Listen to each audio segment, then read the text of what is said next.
Mahkamah Tinggi di sini hari ini diberitahu bahawa wanita warga Mongolia yang mati dibunuh, Altantuya Syahribu pernah membuat laporan polis menyatakan sekiranya apa-apa berlaku kepadanya, cari Razak Baginda. Hari yang sama wanita itu hilang hampir 16 tahun lalu. Superintendan Tony Anak Lunggan, 42, pegawai penyiasat dalam kes bunuh wanita itu berkata pada 3 November 2016, beliau dihubungi melalui telefon oleh Deputi Superintendan Gantek Guan memaklumkan bahawa satu laporan polis telah dibuat oleh Altantuya di Balai Polis Tun HS Li pada pukul 1.08 petang, 19 Oktober 2006.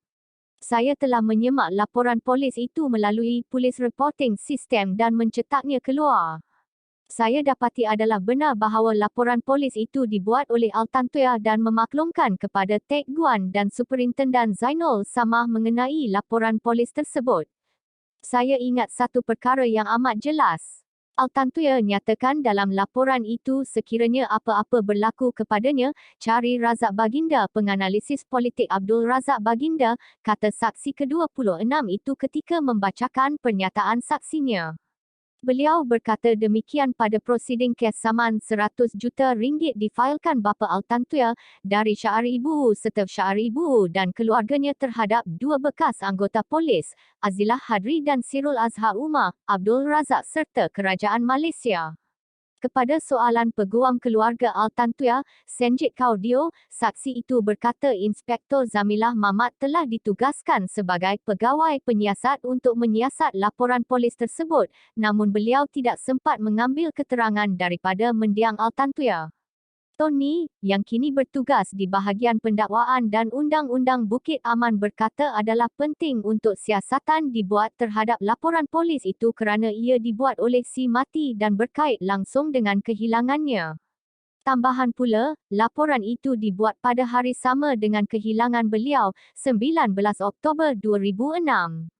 Walaupun saya bukan pegawai penyiasat bagi laporan itu, saya masih mengambil kira laporan tersebut kerana berkait terus dengan siasatan saya khususnya terhadap laporan Namira A. Gerelmaa mengenai kehilangan rakannya, Altantuya katanya. Menurut Tony, kandungan laporan polis Namira A menyatakan bahawa pada 19 Oktober 2006, pada jam 7 malam, semasa beliau dan Altantuya berada di sebuah hotel, Altantuya telah menerima panggilan telefon daripada seorang lelaki yang memberitahu Altantuya bahawa suaminya meminta lelaki itu menjemput Altantuya pergi ke sebuah rumah di Damansara Heights. Kira-kira jam 8 malam, Altantuya kemudiannya menghubungi Namira A dan menyatakan beliau sudah sampai di rumah suaminya bernama Abdul Razak Abdullah Baginda.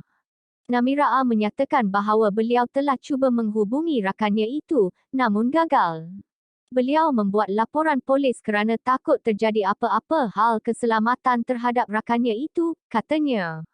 Tony berkata berdasarkan siasatan serta kandungan laporan polis tersebut, Tek Guan telah mengarahkan Asisten Superintendan Lim Meng Seah untuk menangkap Abdul Razak dan lelaki itu kemudian ditangkap pada 7 November 2006. Sementara itu, Tony berkata Abdul Razak juga telah membuat laporan polis pada 23 Oktober 2006 berkenaan ugutan oleh Altantuya, yang juga dikenali sebagai Amina pada 17 Oktober dan laporan berhubung gangguan daripada seorang lelaki serta dua perempuan warga asing, yang dibuat pada 20 Oktober tahun sama. Ditanya Senjit adakah saksi itu tahu mengapa laporan polis tersebut dibuat 7 hari selepas Altantuya pergi ke rumah Abdul Razak pada 17 Oktober, Tony menjawab, beliau tidak tahu kenapa laporan oleh Abdul Razak dibuat lewat dan beliau tidak diberi penerangan berhubung perkara itu.